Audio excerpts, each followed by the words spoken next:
So as part of the last class, we have seen Hadoop introduction and briefly about HDFS.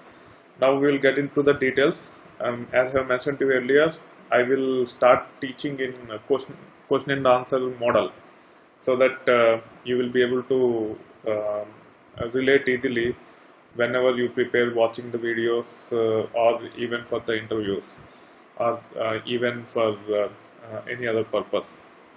So the first thing is how to copy files to and from HDFS. So I will revisit a couple of questions which I have tried answering as part of the last class again. But first you need to know is how to store files into HDFS. So as I have explained, we have local file system in HDFS. We have local file system and HDFS. Local file system is Linux file system, and HDFS is distributed on the cluster. So to demonstrate from today, I will be using my lab for most of the scenarios instead of CloudX lab, because I have more control over my lab, and I will be able to show the internals to you. You will not be able to do all those tasks which I am performing, but as a developer, you don't need to go to that level of internals. Whatever access you have in CloudX lab is good enough as a developer. Okay, so first thing is how to copy files to and from HDFS. So I am connecting to my lab. This lab is on AWS, which is running Cloudera, and it's a 7-node cluster. It has gateway also in this, so it will be. So some guys have question about gateway as part of the last session, and we will see what is gateway also as part of this question and answers. So I log in as root. Typically in a true environment, you will never log in as root. You will log in with your user ID. Okay, and then let me see. There is a file called deckofcards.txt, and df is a du is a Linux command to give the details about the disk usage. Okay, in this case I am using du -h deckofcards.txt to see the size of the file. It is 4.3 gigabytes. Okay, which means 4,300 plus MB file, which is quite big.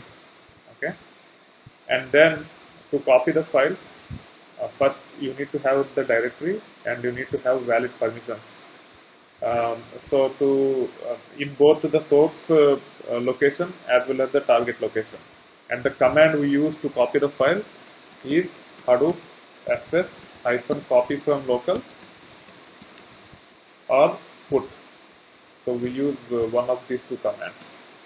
Okay, so as the name suggests, copy from local, it copies from local file system into HDFS. Put is alias for it. Okay, if you want to get help of any of these commands, you can say Hadoop fs -help and give the command such as copy from local or put. Both are same. You can see that when I try to get help for copy from local, it is saying it is identical to the put command. Okay, so in this case we have to use fs -help put to get the help on put command. It takes two parameters. So these are mandatory for the put command, and then there are 3 options or control arguments which can alter the behavior a little bit. Again, I don't want to get into details here. You can watch the videos in my YouTube channel. Again, when I upload this video, I will actually add the playlist. The playlist have some videos related to HDFS commands, and I have covered all the commands in HDFS, and you have to learn all the commands. You don't need to remember all the commands, but you need to learn all the commands. Okay, the commands that needs to be remembered are these ones: copy from local, put, and copy to local or get. And there are some other commands which are associated with files. Once you watch the commands, once you watch the videos, most of the commands you will be able to remember. Okay, So here we use Hadoop FS hyphen. So first we need to validate whether we have write permissions or not to copy files from local file system to target location, which is HDFS. And to get the properties of the files and directories, you can use the ls-ltr, which is the Linux command on the local file system. I have this deck.txt in the current directory or home directory of the root itself, and I have appropriate permissions. I am able to list this file without any issues, and also we should be able to at least read the file. And if you look at the permissions here, this is the owner name and this is the group name, and these are the permissions. Okay. So the first one tells whether it is a directory or file.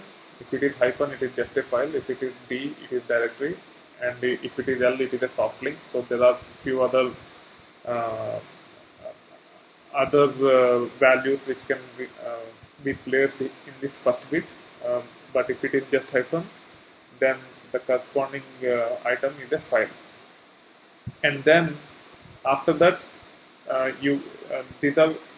this is called as octet. And these 3 bits, that I am not sure what this one is. I also did not explore.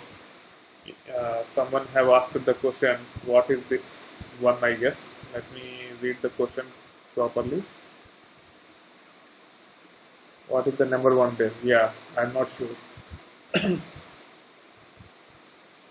Okay. And then these are the owner permissions: read, write, and execute. R for read, W for write, and X for execute. So if it is a shell script and if you want to execute, you need to have execute permissions on this.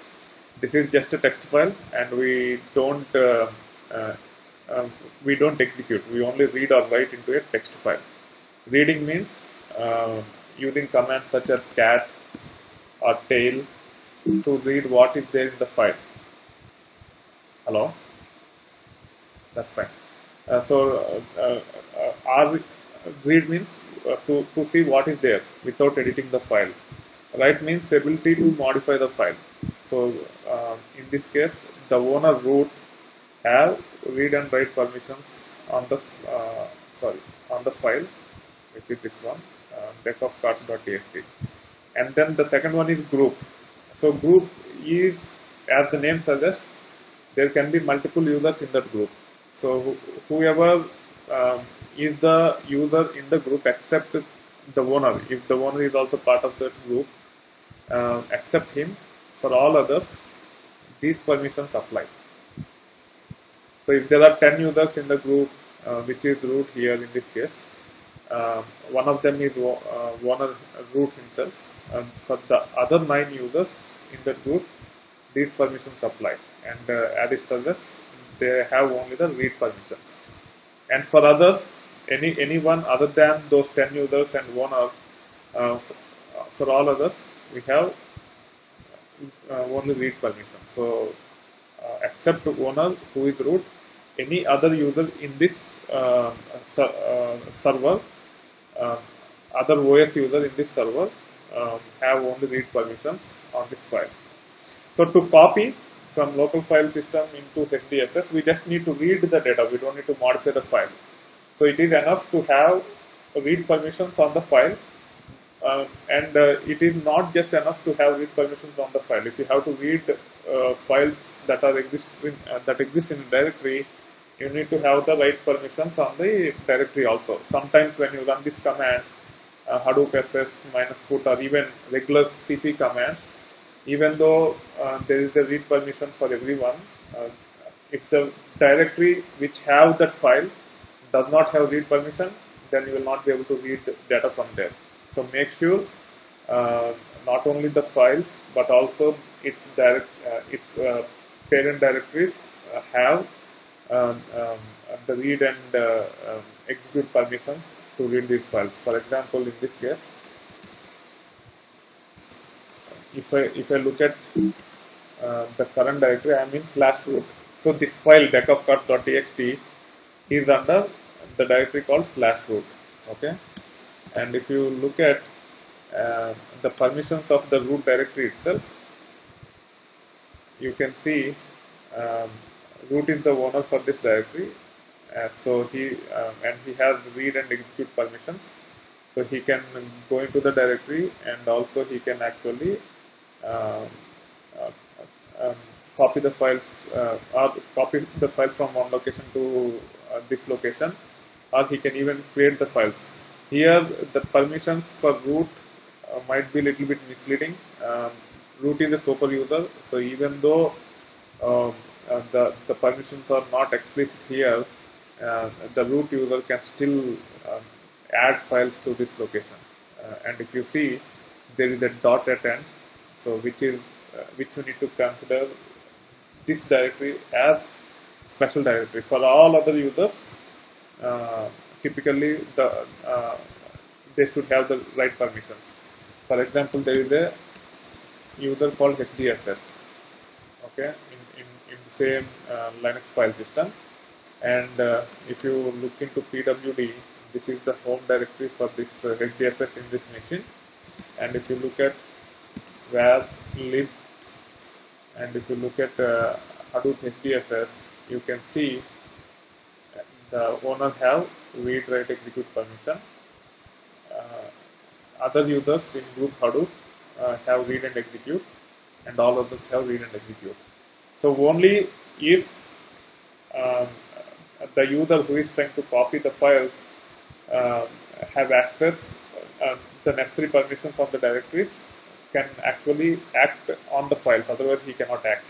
Okay, so again I am going back, very important to understand this permissions issue, and even when you start working, this can cause confusion if you are new to the Linux. If you are working on Linux for quite some time, it is very straightforward, and you will be able to understand within a heartbeat.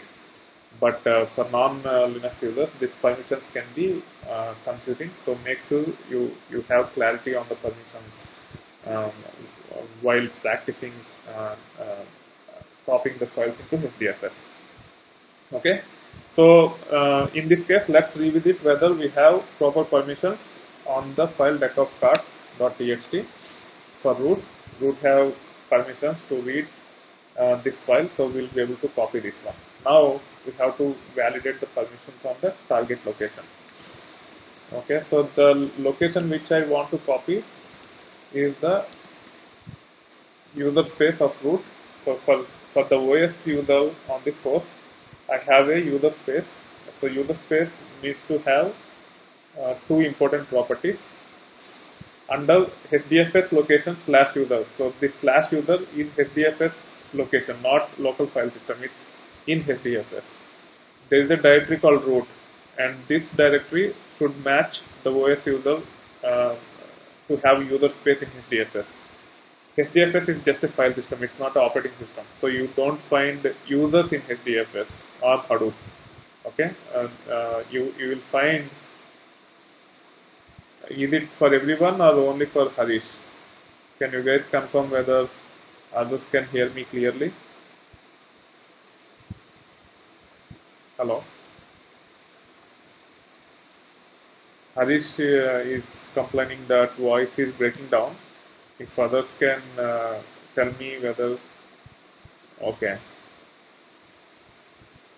Okay, let me check. It looks good. How is it now? Is it still breaking or is it clear now? Okay. Okay.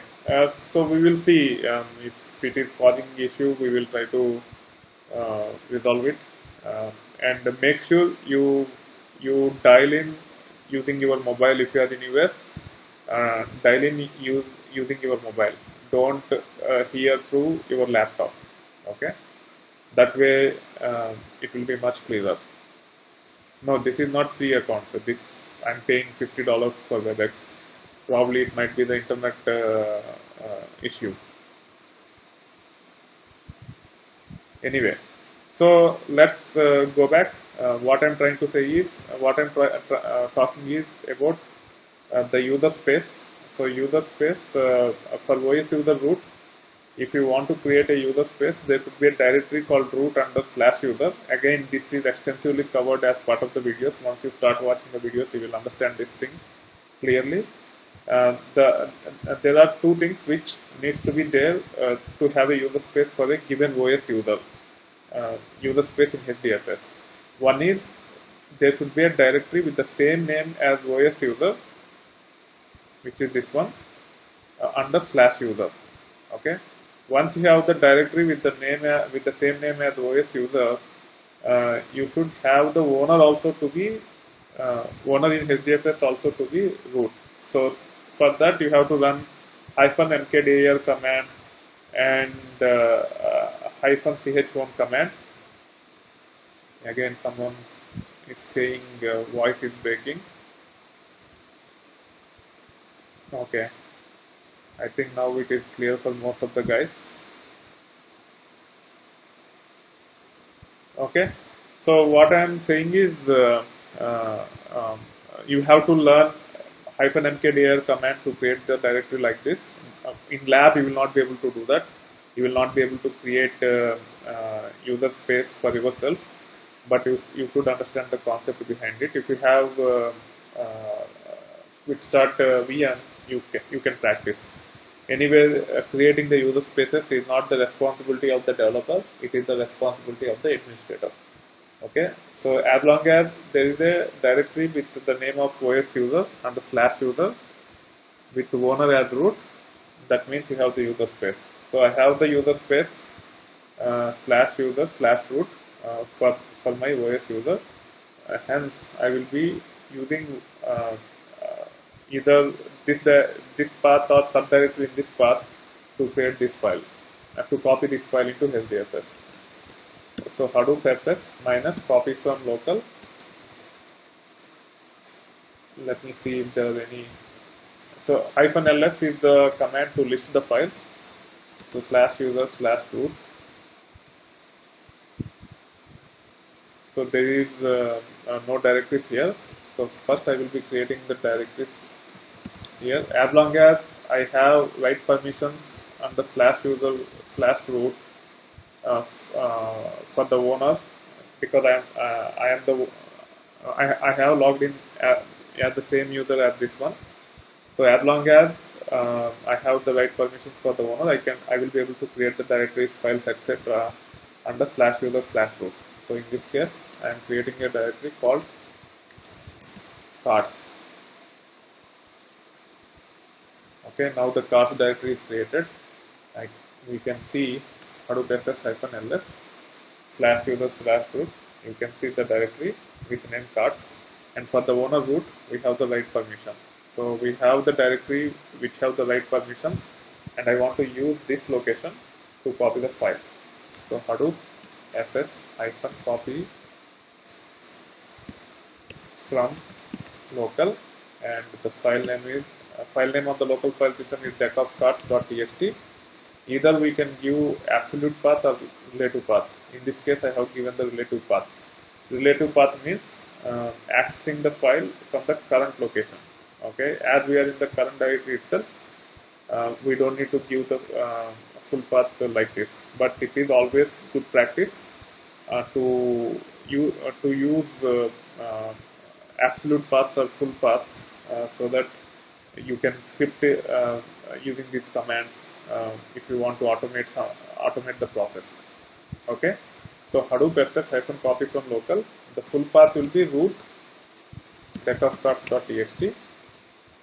Okay, and then /user/root/cards. This is the local path, and this is the HDFS path, and hit enter.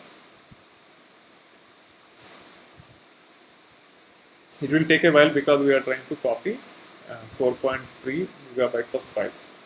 So this wraps up the first question, how to copy the files. First thing you need to keep in mind is the permissions, and then the commands which are required to create the directories, and also to change the permissions if you want to create new directories and modify the permissions. And then you can run copy from local or put command to copy the files into HDFS. So we'll go to the second question. Um, while it is copying, the second question is what is HDFS? So I have highlighted as part of the last class itself, so I will not get into too many details here. So HDFS, the main thing which you need to keep in mind is D.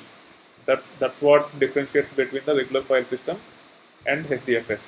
H for Hadoop is just technology, and DFS stands for distributed file system. So D for distributed is the key. So and also by using distributed, what happens is the file will be divided into blocks, and it will be the blocks will be stored physically on the underlying file system of the data nodes. We will see what is the data node and all those things in a moment. So there is one question: how can we copy a file in our disk into local file system? Yeah, that is just use cp command. Cp is it's a Linux command to copy the files on the local file system. Okay.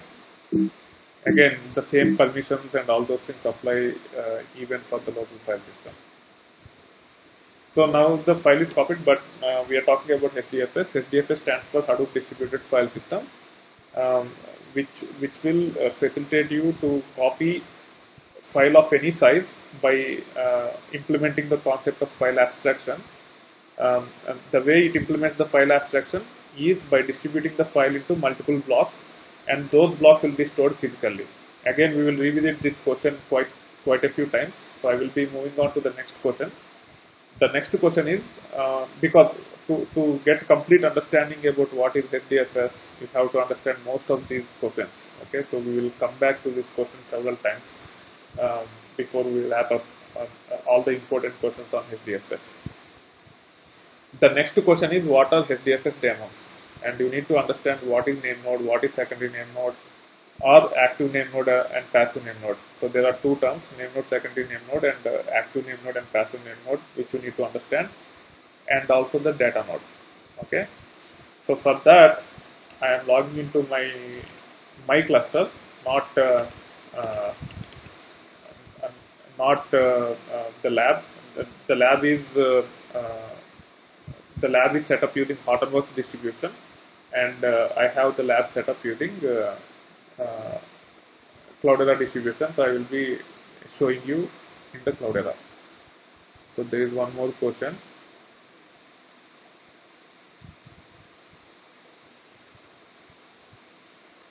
Yeah, we will take this question in the last 30 minutes.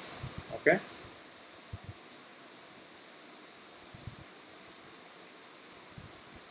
So please limit your questions regarding the concepts being discussed while I am talking on these concepts, and then we will actually see the technical questions at the end of the session, last 20 minutes to 30 minutes. Okay, so this is how the Cloudera manager looks like. Cloudera manager is used to manage the Hadoop cluster using tools such as Cloudera is the company which provides tools to monitor and set up Hadoop clusters easily, and one of the tools they provide is Cloudera Manager to visualize the cluster, and also it provides wizards to set up the clusters, and also it provides tools such as notifications and alerts to actually monitor the cluster. So it is a complete package for the operations guys to manage the cluster effectively. Okay. Now you will if you have access to Cloudera Manager, you will see the web interface like this once you log in. Okay, and then in the home page you will see two components: Cloudera Management Service and then the cluster. And there can be a number of clusters. Here I have only one cluster, but there can be any number of clusters that can be managed by Cloudera Manager. Okay, so one of the clusters is cluster 1, and in this cluster you will have all the services. Similarly, there can be other clusters also with several of these services running. Okay. So if you have development, testing, and production, you don't need to have different version of different setup of Cloudera managers for all those environments. You can have one Cloudera manager monitoring all the environments, and also sometimes you might have multiple Hadoop production clusters themselves. Even in that scenario, you don't need to have a dedicated Cloudera manager for each of the production cluster. You can have one Cloudera manager, and you can manage multiple Hadoop clusters. And we are talking about only one cluster which we have here. If you have multiple clusters, each cluster will have similar view, and these are called as services. Okay, and this one of the service which you will see is HDFS, which take care of the distributed file system in Hadoop.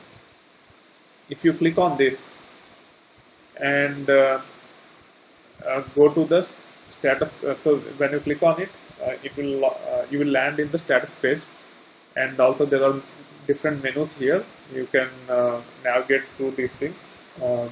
Even Ambari will have the similar view. So I will actually review Ambari in future classes also, so that you get a feel of everything. So once you click on HDFS, it will launch in status page, and in the status you can see that there are 4 data nodes and there are 2 name nodes. This is not a typical setup. This is high availability setup. If there is no high availability, you will see name node and secondary name node. Okay, so let me show the CloudX lab environment also, because they don't use high availability. So my lab, go to lab credentials and click on Ambari. So Ambari is a Hortonworks answer for the same things what Cloudera Manager can do. It provides wizards, it provides alerting mechanism, and everything that is required for smoother operations on daily basis. When I say operations, it's about managing the clusters. So you can log into Ambari if you have access to the lab, like this. And here also, okay, you don't get the administrator view here. That's why you don't see something like management service at the bottom. I have a Hortonworks cluster also. So probably in the next class or something, I will show my Hortonworks cluster to you to get better understanding of about Hortonworks Ambari also. So as we have seen Cloudera management service in Cloudera, if you have administrator access to Ambari, you will see similar thing here. Okay, and then you can manage multiple clusters even using Ambari. But as you get a read-only view to Ambari, you might not be able to see all those things when you log into Ambari. Okay, and here if you click on HDFS, you can see there is a name node, there is a secondary name node, and there are data nodes. So here there is only name node and it is saying 2, whereas here it says name node and secondary name node, and there is 1 each. Okay, one question, which is a very good question. Do you have a preference between Cloudera and Hortonworks? No, I don't have any preference. Both are strikingly similar. Only difference is Cloudera have licensing associated with its software, whereas Hortonworks is completely open source. You just need to provide for support and services. You don't need to pay anything for the software, whereas Cloudera, you have to pay for the software. Raghavendra, have you dialed in using phone, or have you logged in using your laptop? Is it the case with only Raghavendra, or is it for everyone?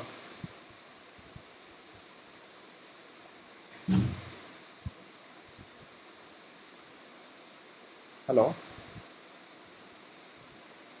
Okay. I will try to address this issue by next class. Probably my internet is on slower side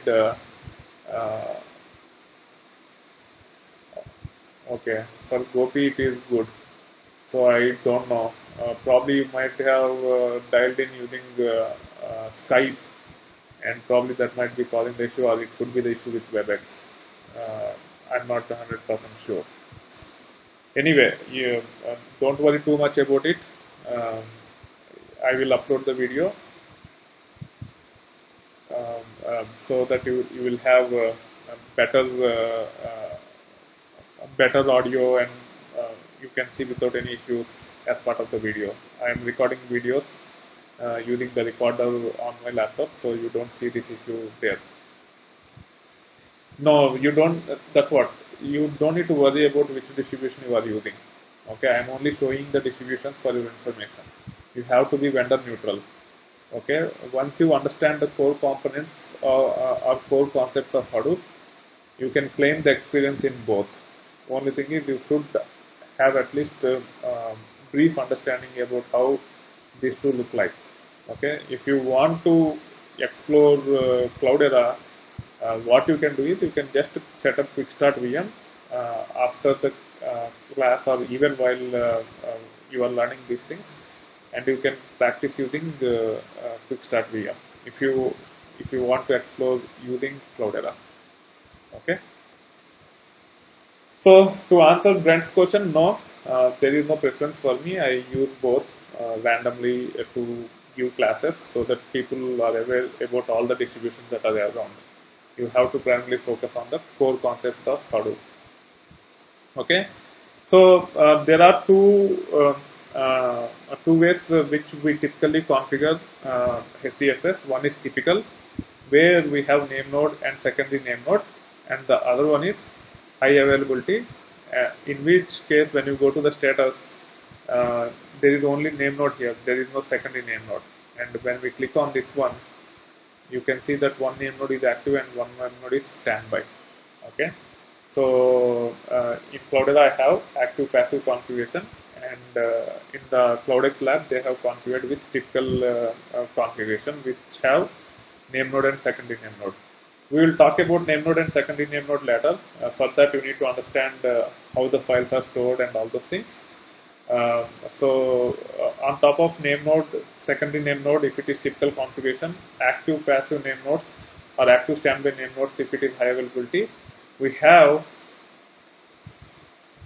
data nodes also. So the daemons for HDFS are name node, secondary name node, or active passive name nodes, and then data node. Okay, so that is the answer for that question. And then when we click on this data node, you can see there are 4 instances, and this is where our data will be saved. How it will be saved, we will see later. Okay, so the question, what are HDFS daemons? Explain name node, secondary name node, as well as data node. So you just need to understand that name node and secondary name node are masters, and data node are the slaves, which will actually store the files, and name node and secondary name node will store the metadata. What is that metadata and how the files are stored, we will see when we answer questions further. And the next question is, what are different parameter files? Explain the importance of the parameters and what is final for a parameter. So as I have explained, I think as part of the administrator course yesterday, if you think about any application, if you want to set up, first you need to download, and then you need to install, and then you have to configure. Even if you are using Windows, even if you install Internet Explorer, you have to follow the same things. You download the Internet Explorer first, you install it, and then you have to configure by modifying the custom typical settings to custom as per your requirements. So it is the case with most of the almost all the technologies. And when you modify these settings, they have to be stored somewhere. Okay, even with respect to Internet Explorer, probably it might store some things in registry, some things in some files managed by Internet Explorer software in your Windows laptop. Okay. Similarly, if it is Oracle database, you have parameters files such as init.ora, p file, sp file, etc. If it is WebLogic or any other application server, you have parameter files in the conf directory, typically in XML format. So depending upon the tool, these the way the parameters are managed or custom configurations are managed is different, but it has to be managed somewhere.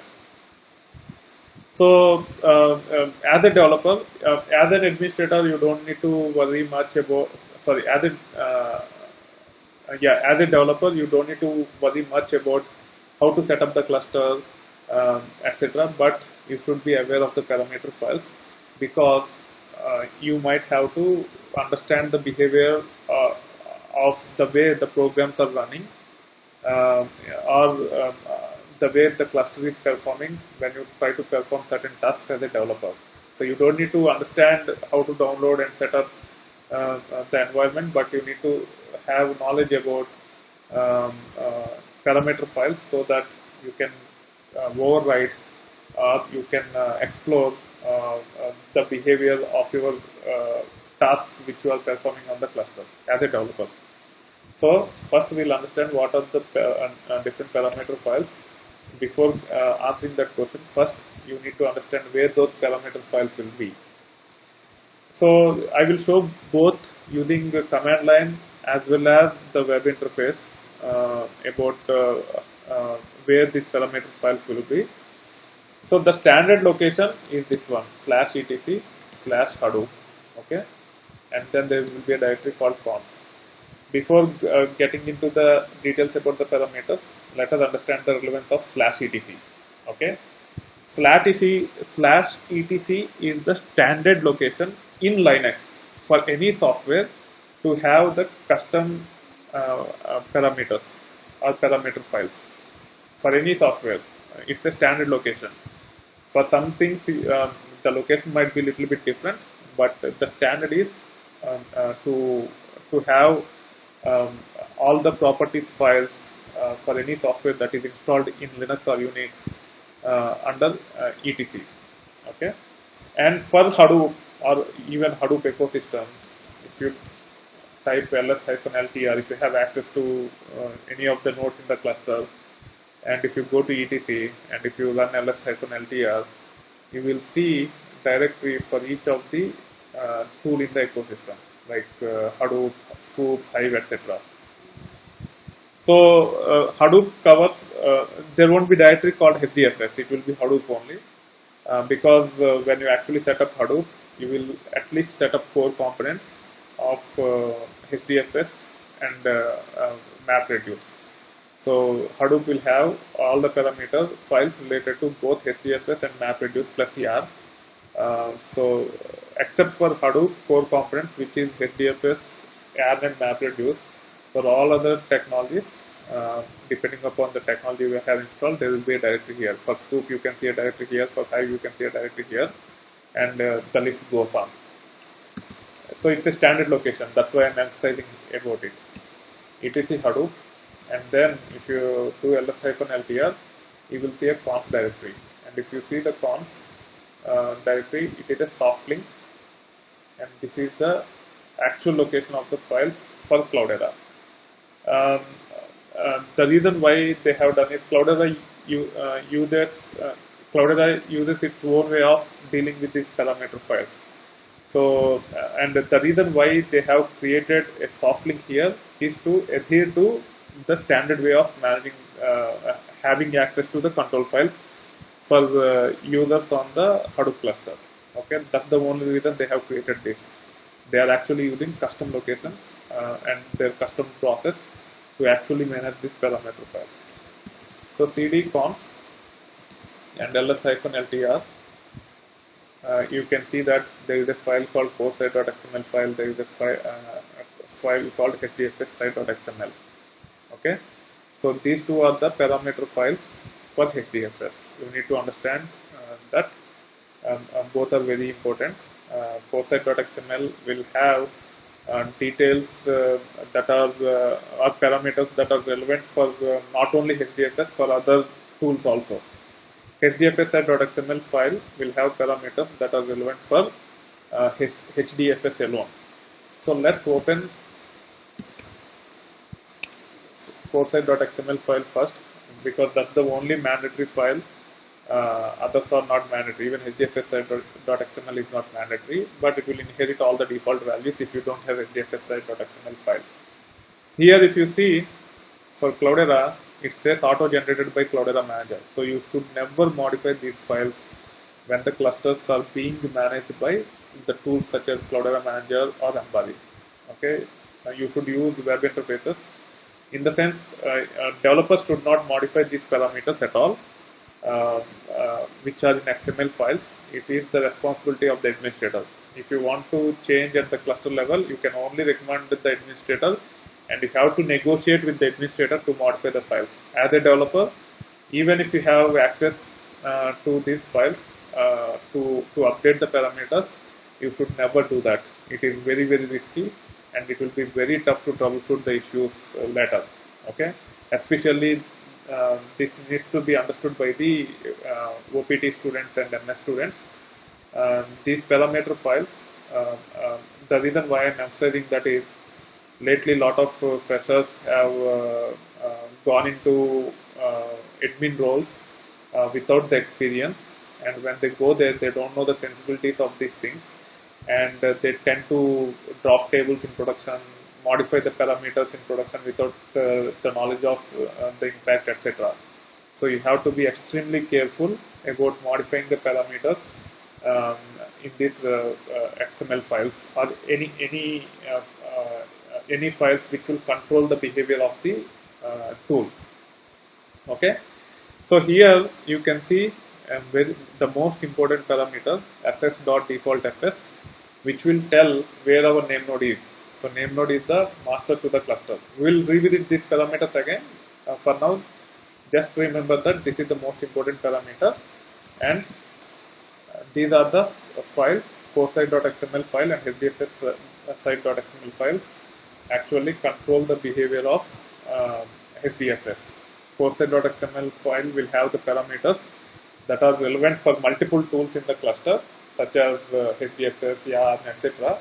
And HDFS.xml file will have only parameters that are only relevant for HDFS. Okay, and if you want to review the parameters using web interfaces, so here, if you see, there is a menu called configuration in Cloudera Manager, and this menu will be seen for each of the service in the cluster. You will have similar menus. You will have status, you will have instances, you will have configuration. You might miss some of these menus, but these three will be there.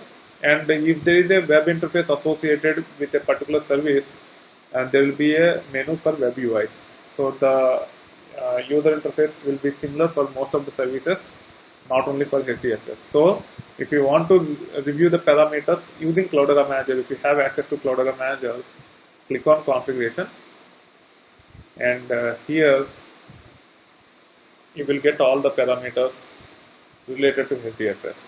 And if you see here, it will be more user friendly.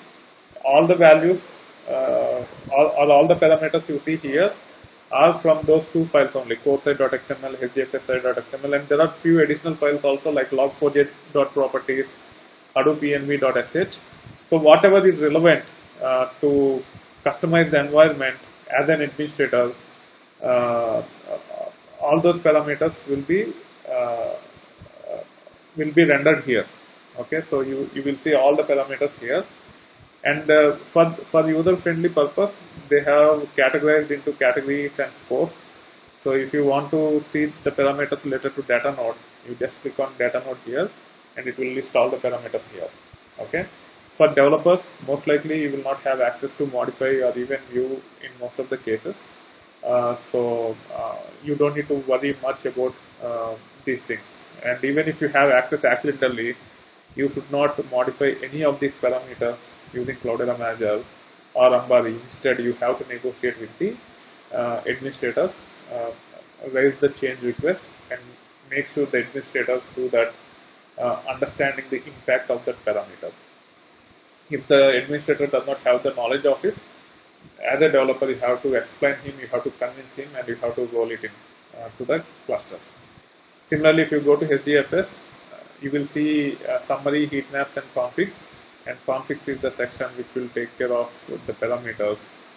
So here, all the parameters that are in core site, HDFS site, log4j.properties, Hadoop env.sh will be rendered here, and you can see the values here. In this case, because you have read-only access, you will not be able to modify any parameters. So under settings, you will only see most important parameters which you need to consider modifying as an administrator when you set up the cluster. For developers, you don't need to worry much about these things. You just can only review about what is the heap size of data node, if there are any unnamed.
Hello, sorry, I got disconnected. Can you guys hear me now?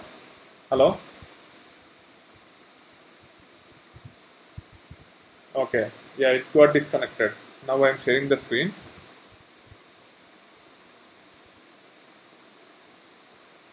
Okay, so the same way you can see in Cloudera Manager, you can see the parameters in Ambari.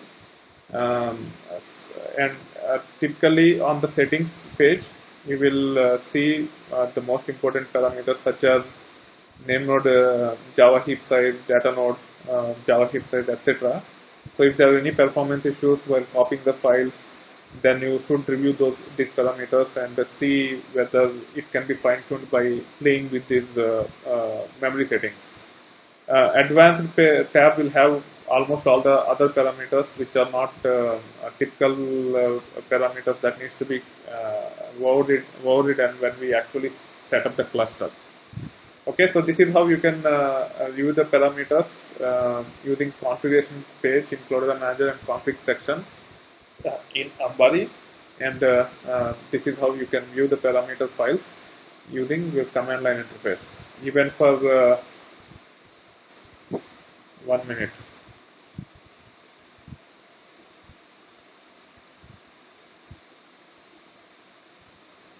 Okay, I think I have issue with the internet. Yesterday and day before yesterday it was not that bad. Yeah.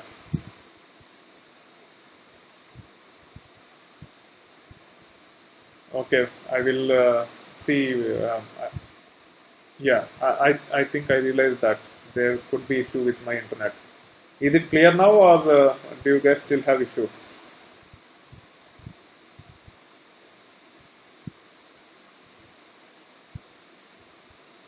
Okay. Okay, thank you.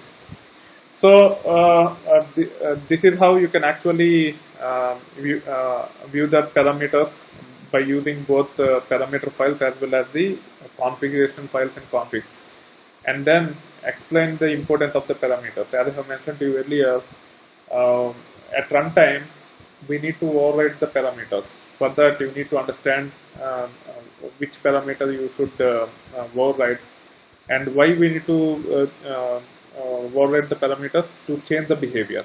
So I will give you an example. So as earlier I have copied a file of 4 GB. So if we go to the Cloudera manager, if we have access, go to web UI and go to this name node web UI. Okay, and click on browse the file system. So this name node web UI is provided by the Apache Hadoop itself. This is not proprietary to anyone. Okay, this is from Apache Hadoop itself.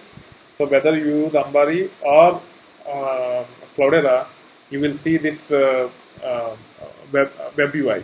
Okay, I will show even with Ambari. So with Ambari, when you are in HDFS, if you click on quick links and go to name node UI,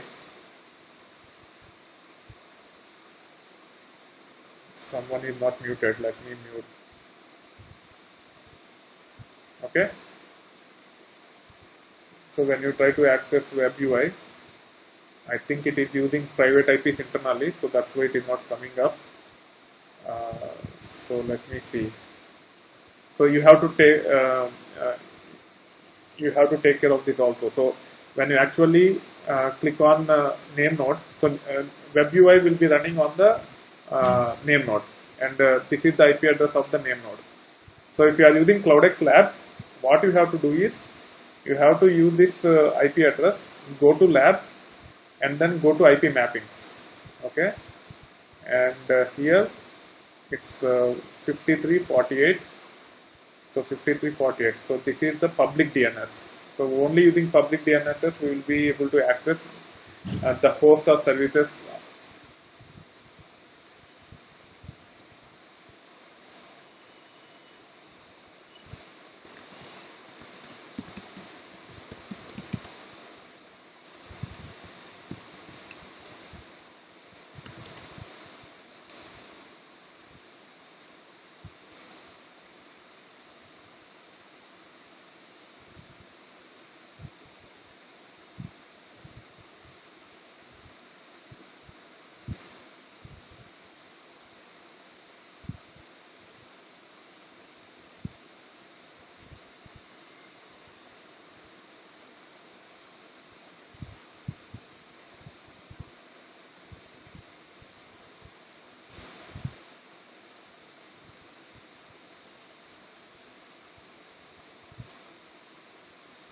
So I'm back.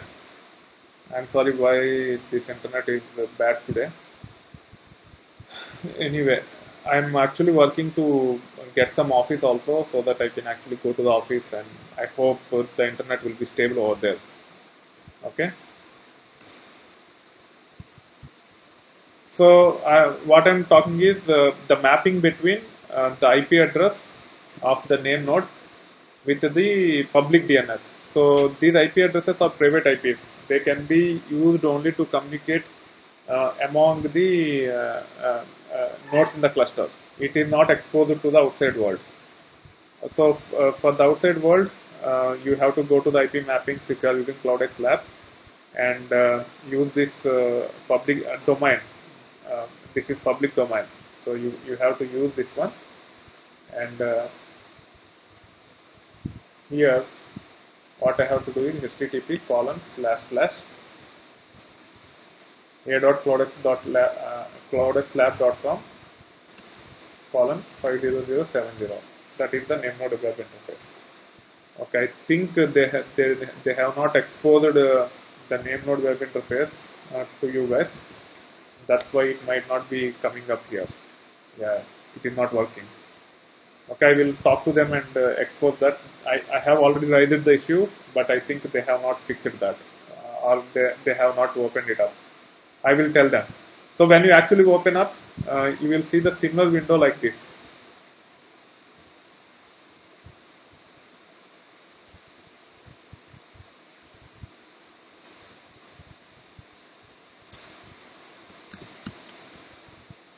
Mine also not opening up. Let me see.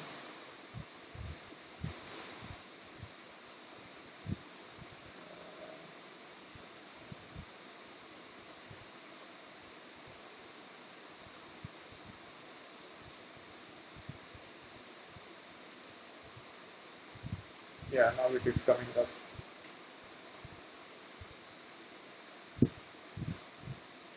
Yeah, it is coming up for me. So this is the name node web interface. So once you know the name node public IP or the IP which you have access to, if you use 50070 port number, you will see this name node web interface, and you can go to utilities, browse the file system, and then we can actually navigate to the file system.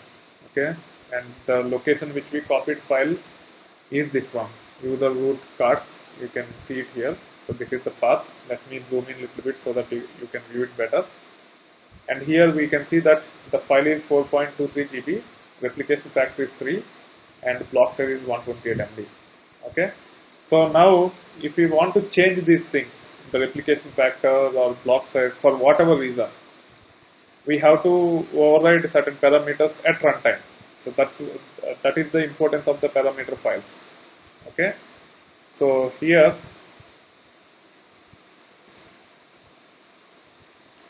if you go to the cd etc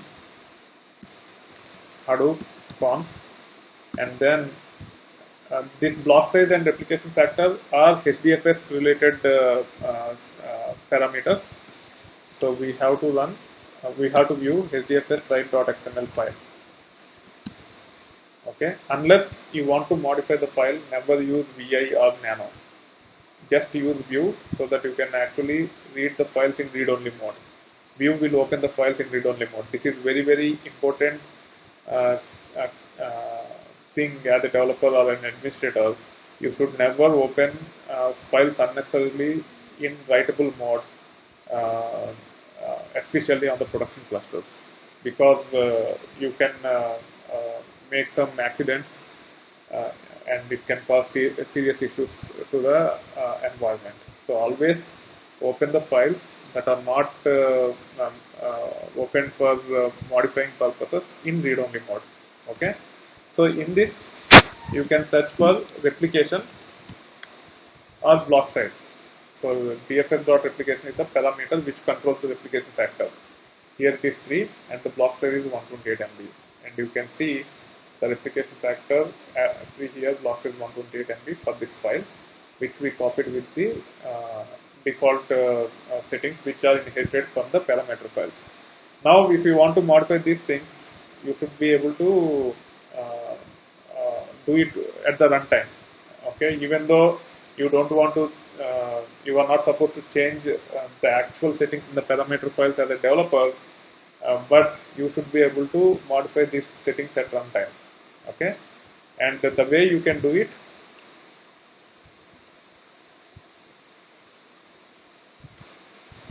I am opening another session. So I am deleting that file, Hadoop fs -rm user root cards deck of cards.txt. Okay, now the file is deleted. Now I am actually copying that file again, Hadoop fs minus put. Okay, and to override the parameters, there is a control argument called -D, and in this case we have to use this parameter. We have to give the name of the parameter first and then value. In this case I just want to have one copy for each replication factor as 1. Don't worry what is this replication, we will see it later. Okay, replication as 1, and then -put deck of cards.txt. Better to use fully qualified path in your case. I am using the relative path here, and the location. So you can either give path or the file name. If you just give the path, it will use the same file name which is being copied, or you can actually give a different name also by giving name as well after the path. So here I just gave the directory which is user root cards, and the file will be copied to that location. So it will take a while to copy the file. Okay. Meanwhile, we will discuss about the final, the relevance of final when it comes to parameters. So right now you can see that all the parameters here, dfs.replication, dfs.block size, and for some of the parameters there might be final tag. Let me see if there are any parameters which is with final. So there are some in courseset.xml file. Okay, so by default final is false. If it is true, that means you cannot actually override that parameter at runtime. Okay, in this case we have, so it will look like this. The final tag will look like this for each property. So in the property XML file, you will have property tags like this, and for each property, if the property has to be final, there will be a subtag called final, and if you want to make it true, you can make it true like this. Okay, and now I am going back to the HDFS site.xml file, and I am going for replication, and you can see it is true, but there is no final, which means that it is false, and which means it can be overridden. If you, as an administrator, if they want to control that replication factor has to be at least 3 or only 3 on the cluster, then they can define it as final. In which case, if you try to override like this, it will not applicable. It will use 3 only to copy, to have multiple copies of the file. You cannot. It will not fail in some of the cases. It will just use the default value which is in HDFS.xml without overriding. So for example, if you run this command like this, and if you go to the browser and if you refresh, if it is still showing as 3, that means the administrators are controlling the developers not to override the parameters at runtime by making a particular parameter final. Okay, so that is the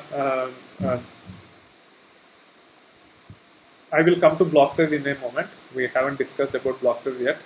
As of now, we are only discussing about different parameter files, importance of the parameters, and what is final for a parameter.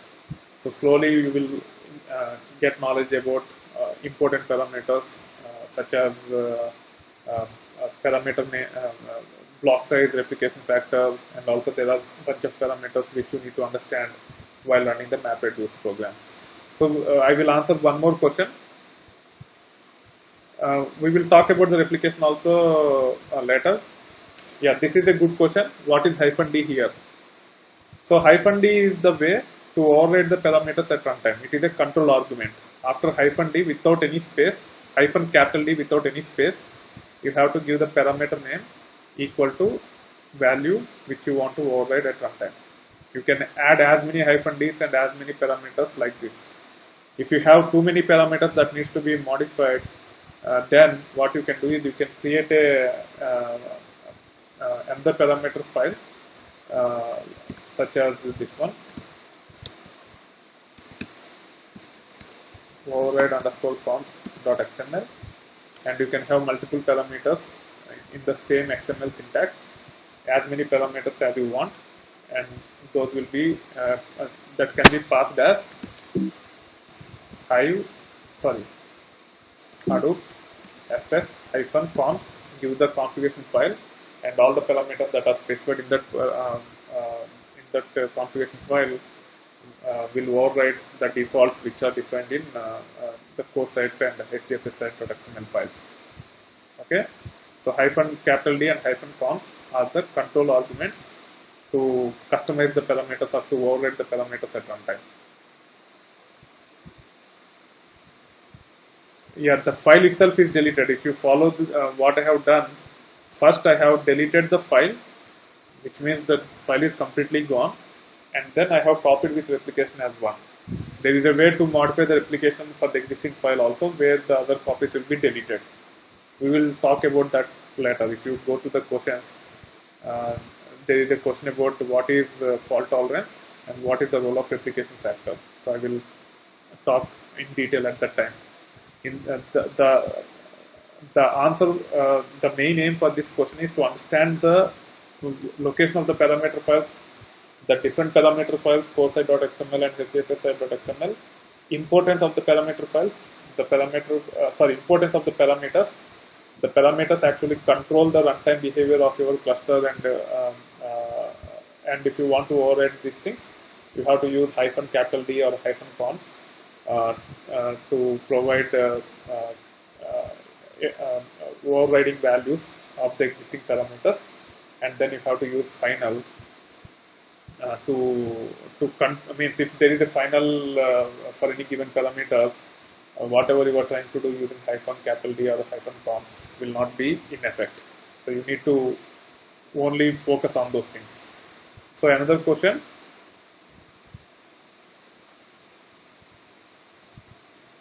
No, most of the parameters it will not fail. It will use the defaults in the original configuration files. Okay. So if there is a difference between what you are trying to do and what is happening over there, most likely the configuration files, the mismatch in the configuration files and the final is the issue. Okay, so make sure you understand this in detail, and it will be helpful in many ways later. Okay, so one last question for today, and then we'll get into the Q&A, and also I will review how to access the Gate lab if you guys don't have many questions. So what is gateway node, and what is the role of gateway node with respect to HDFS? So for that, first I am taking you to my environment, and if I click on Cloud Manager, it will go to the home page, and in this case, let me show HDFS. If you click on instances,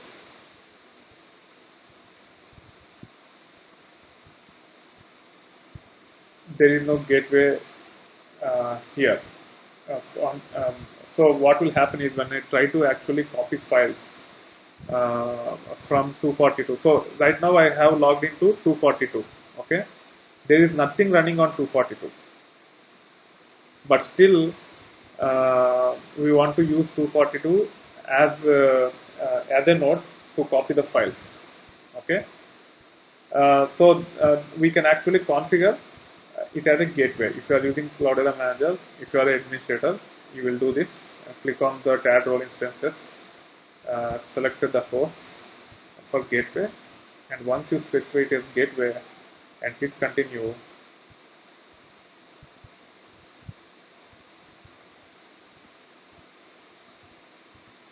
and deploy this.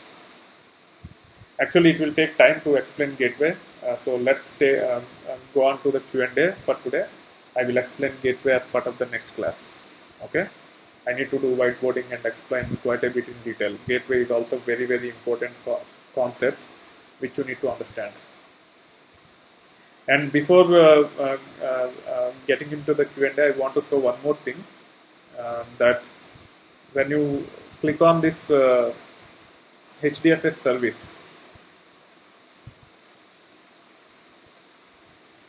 and go to instances,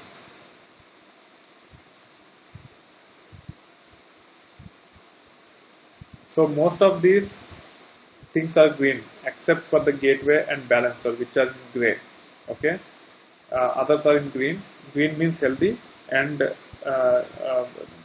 these data nodes, name nodes, are called as daemon process or background process, which will be running all the time. You will understand the role of those things when we actually deal with the questions later.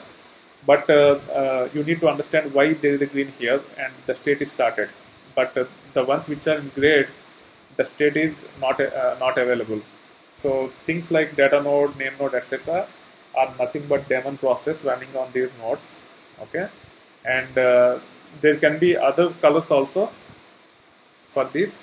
There could be orange, there could be red. Red means there are some issues with respect to that service. If you click on the service, and if it will give details about where the red is coming up. So if there is a red with respect to data node, you can click on this data node and see which one is actually causing the issue. That way you can actually troubleshoot where the issue is going on. So on all the nodes, if you log in, so in this case I am trying to do SSH onto one of the nodes where the name node is running. Okay, so name node is running now, and if we run ps-ef, this is a Linux command. Pipe ps is to list the process, -ef is to control what information you want to get. Pipe grep -i name node and hit enter. You can see that this is nothing but a software process which is running. So you can see a process proc_name node which is running on 244. If you go to the instances,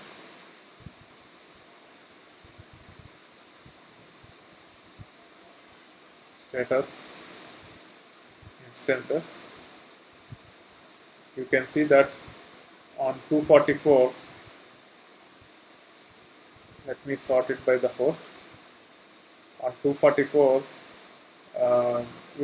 with name node, there is one process running, and whatever we are seeing here is actually the state of this process, proc_name node. Okay, if you go to the other node, for example 245, and search for data node, you will see a process called proc_data node. Okay, so these are the ones which will actually make HDFS available to you. And then when we actually talk about gateway node, things will be more clearer, and we will eventually see what is the role of data node, name node, etc. as part of the next session. So initially it will take a little bit time to understand these things. Once you understand these things, we will accelerate the learning process. Meanwhile, make sure you understand all the concepts all the HDFS commands before coming to the next class. Again, I will upload this video and I will annotate with the appropriate link. So now we will get into the Q&A session if you have any questions.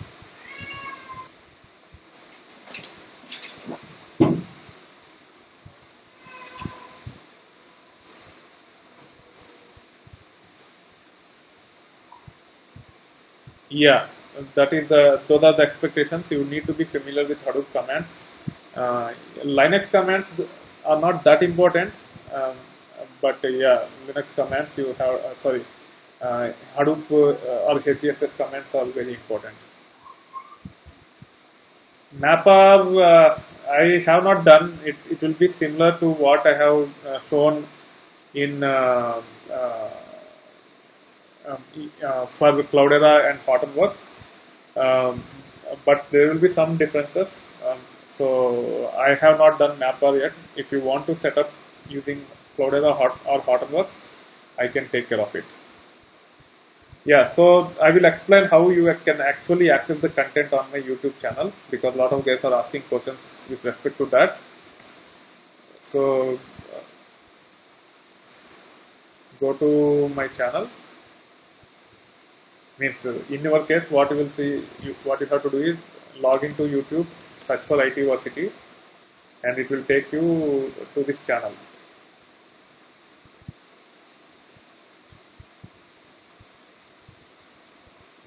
Okay, and once you are in channel, sorry, I clicked on the wrong link. I think my internet is very slow today. That's why you guys might be running the issues. So once you are in the channel, you will see the channel page like this.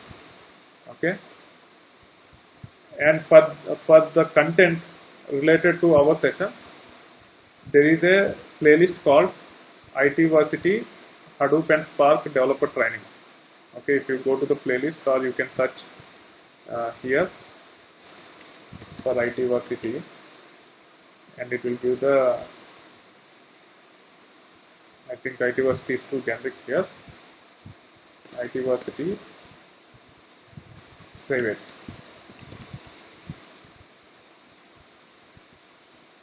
Oh my god. Anyway, I think this is not the proper way of searching for the content. Better way is go to the playlist, and you can see IT University Private Hadoop and Spark Developer Training for this playlist. Click on this one, and the video will be added here. And when you are watching the videos, you will see annotation, or if you there is another thing called card. So whatever you are seeing here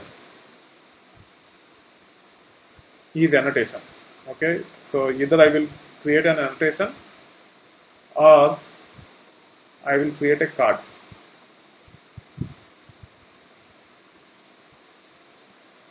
Okay, let me see my channel. Video manager. I think I have not added the administrator's video which I have recorded yesterday to the playlist. Even though I have uploaded, I didn't add it to the playlist. Okay. If you click on this video,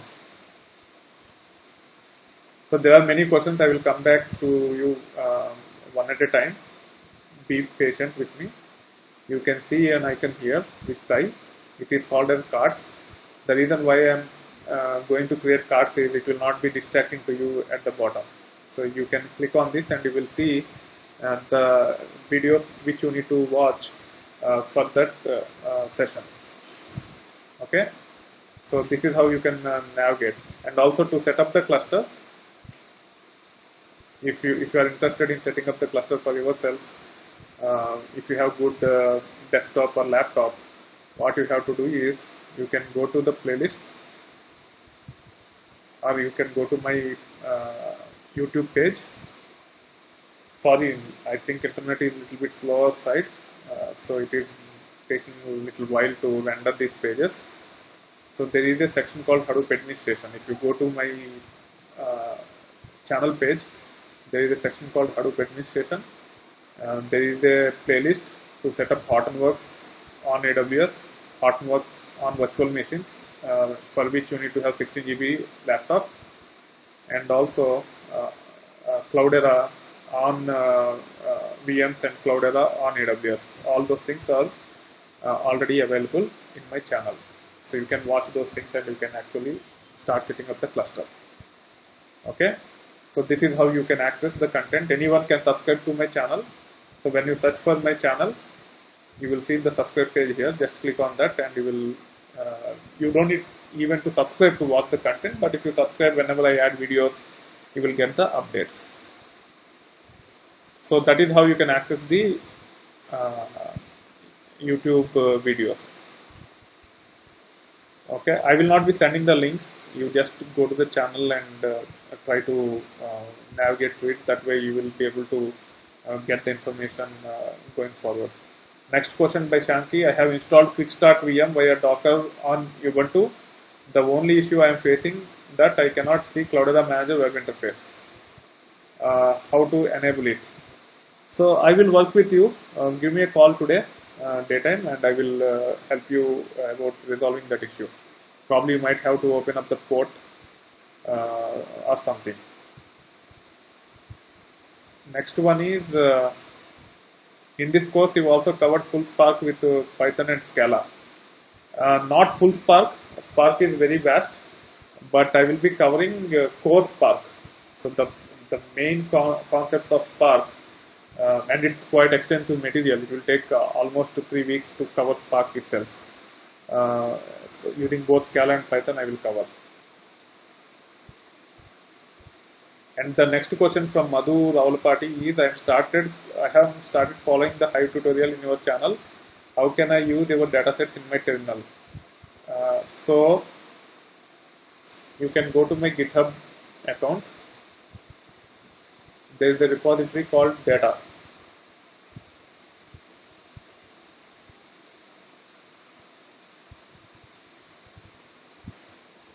github.com, go to my account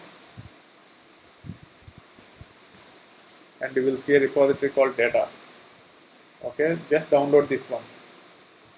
So you can actually clone or download and the entire stuff will be downloaded as a zip file, and then you will be able to use it.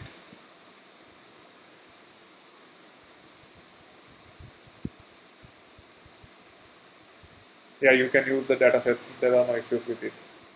And then the next question is, what is the difference between /home username versus /username on CloudX Lab? So /home username is actually local file system. So let me log into the CloudX Lab, my lab credentials, web console.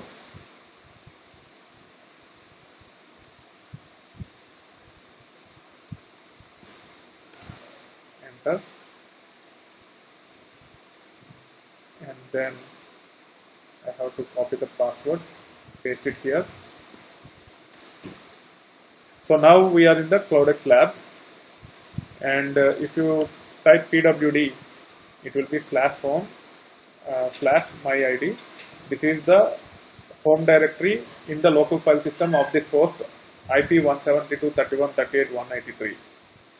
Okay, and then if you run Hadoop fs-ls user, you have to have a you will be getting a user space created by the CloudX Lab support team.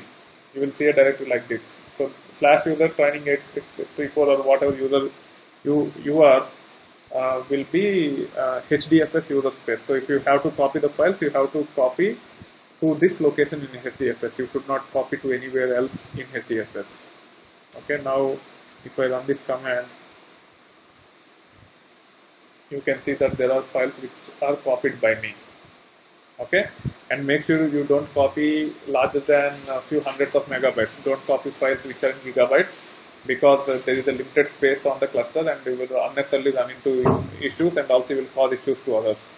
So don't try uploading too much of data in the lab. The lab is not meant for testing the performance or processing huge amounts of data. It's primarily to learn the core concepts and extrapolate based on the deep understanding of the technology. So the next question is by Gopi, and it is, can you show how the files from a local drive to how the files from a how to copy, I think it is how to copy files from a local drive to local file system. I did not understand the question. So I think you are asking about copying the files from your PC into lab, I guess, or the gateway node of the cluster. So you have to use SCP, or SCP is the command line tool. For that you need to have Cygwin installed on your Windows laptop if you are using Windows, or you have to use WinSCP to copy the files from your PC to the Quickstart VM or any Hadoop cluster. Okay, that's a good question. I will actually record a video for that separately. I am unable to change the, or I can actually demonstrate here. So let me connect to the terminal. I am on the terminal. Probably with Windows you might not get the terminal unless you install the Cygwin with SSH package. Once you have Cygwin and the SSH package, and if you want to copy a file, I am creating a file, touch testing, on my PC, and now I want to copy this file called testing to training 8634 is the username at I think to get the public domain of the lab, you have to go to my lab, go to IP mappings, and this is the public domain, f.cloudxlab.com. Okay, so you have to use this one, because when we actually launch web console, it is going to 183, and the public domain for 183 is f.cloudxlab.com, and paste it, and then give the home directory. Tilde represents home directory. If you are not familiar with it, you can also say home training 8634. hit enter.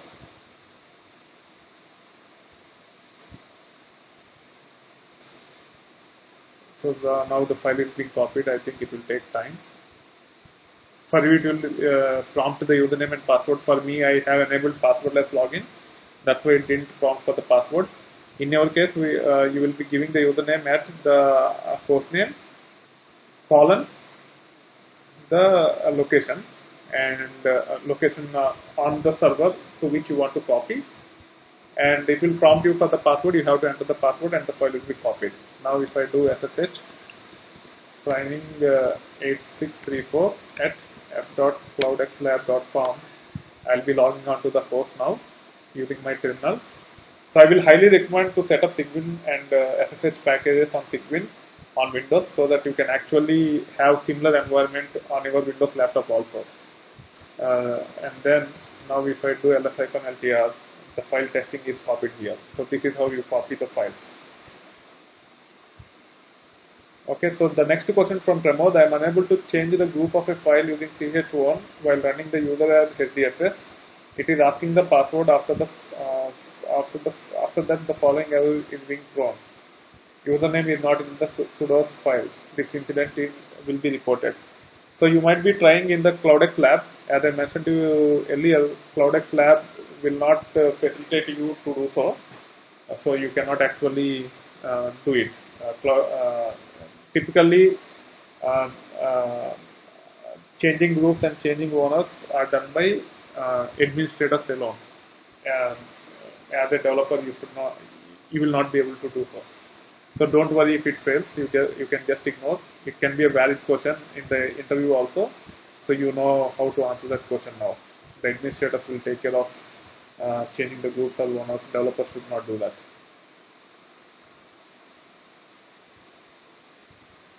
Mohan is asking question. Every time I ask the question, voice was not clear and couldn't get it. Just to be clear, CloudX is in Hortonworks. But since many tools are common for Cloudera or Hortonworks, we are good. That is right. Your understanding is absolutely on spot. Are we going to get login credentials for lab individually? The question is from Chandrasekhar. Most of the guys got it. I send a note copying you also. There are 4 or 5 people who have to get the login to the lab. You will get it today. Yeah, don't get into Scoop yet. The JDBC string and all you will understand when we talk about Scoop. If you want, you can actually go to my Scoop code, and you just have to change the IP address to the MySQL hostname from the Scoop code that is available in my GitHub code. So I am actually in my GitHub account now. Code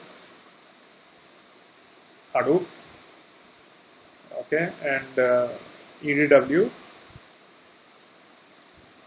You can use either Cloudera or HDP. Either of them is fine. Cloudera, Scoop. So this is the location: code Hadoop, EDW, Cloudera, or Hortonworks, Scoop, and you will find a file called scoop_demo.txt. You can click on it, and this is the JDBC URL. Everything else should be same. The only thing is, instead of quickstart.cloudera, you have to use the MySQL host that is running. When it comes to lab, the host is 172.31.13.154. So you have to use this one, IP-172-31-13-154 instead of quickstart.cloudera to practice Scoop. Okay. Yeah, I will cover those things, Gopi. I will cover all those things. So what is an alternative way to contact you apart from training@itversity.com? That is the way to contact. You can ping me on LinkedIn also, like you have done yesterday, and you can call me also if I'm not, or you can WhatsApp me. If I'm not responding, you can call me. But I will be able to take calls only from 9 a.m. to 8 p.m. India time. 9 a.m. to 5 p.m. I will respond to your calls most likely. 5 to 8 you might not get immediate response on my mobile. but I can share the mobile number with you. I will send an email about my mobile number to everyone so that you guys have it. Yeah, now use this command and try to replace this with the IP address of the MySQL Gopi. You will be able to run the list databases and list all tables command. So Mohan is having another question. Since I don't have 16 GB, can we get AMI of your Cloudera and we use it in our AWS account? You can actually set up Cloudera as a single node setup. Yeah, it's a good idea. I will actually try to create a AMI with Cloudera, and you will be able to use it. That's a good suggestion. I will consider that, and I will try to get it within next 2-3 days. And from Murali, do I need to use lab if I have Cloudera in my laptop? If you are paying, you will get access to the lab, and it's better to use lab rather than using Cloudera in your laptop, so that you get actual feel of the lab. How much it may cost? So the cost of the CloudX lab is 1499 rupees per month for 6 months. I think it's only $45 or something. I don't remember exactly. So you can go to the CloudX lab. I will send the affiliate code to all the students and the OPT candidates, and you guys can actually use my affiliate code, and you will get access to datasets and everything on the lab as my students. So it is $55 as Pramod have mentioned. Okay. What is the, so Venkat is asking what is difference between HDFS file storage and NoSQL. So NoSQL is a database, and HDFS is just a file system.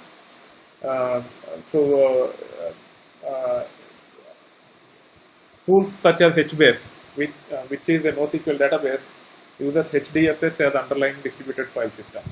So NoSQL is a complete solution, not just file system. It has Cassandra might have its own file system.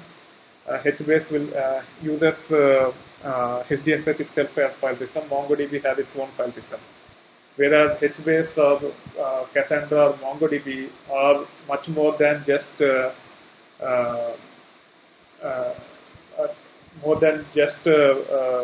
file system. Okay, they have the processing also included as part of those NoSQL databases.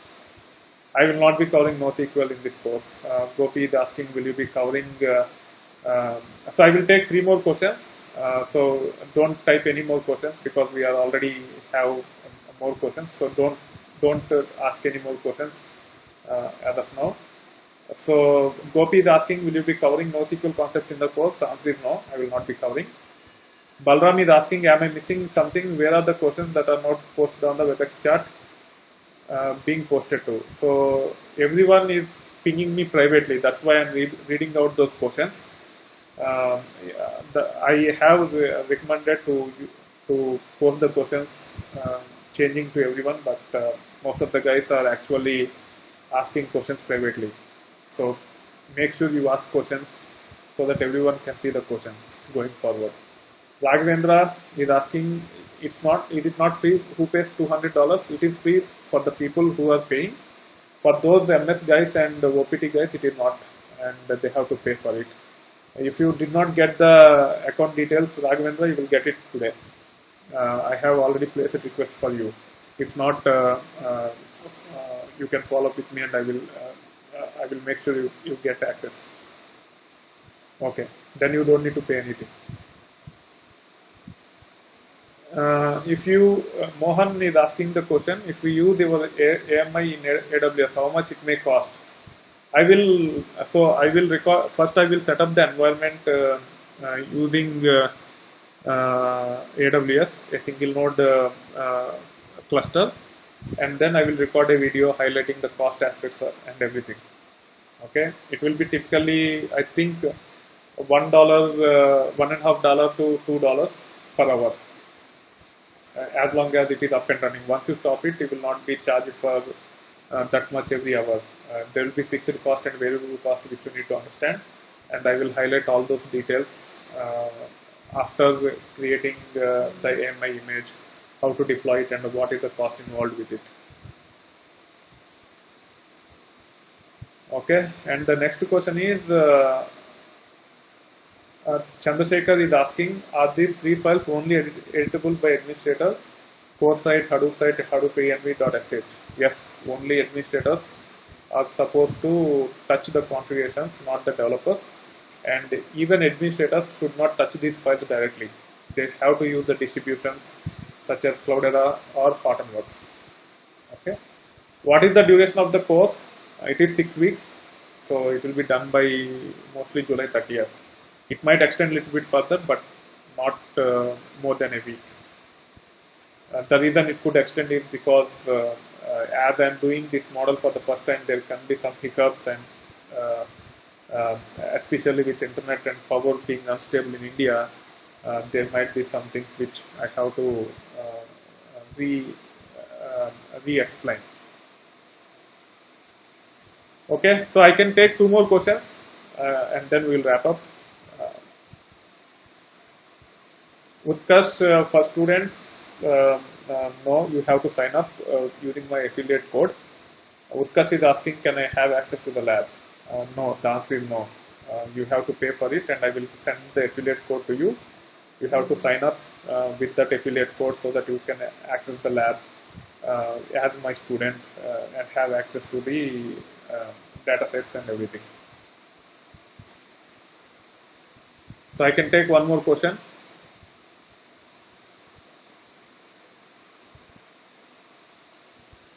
Not in email. So Mohan is asking a question, are you planning for machine learning in future?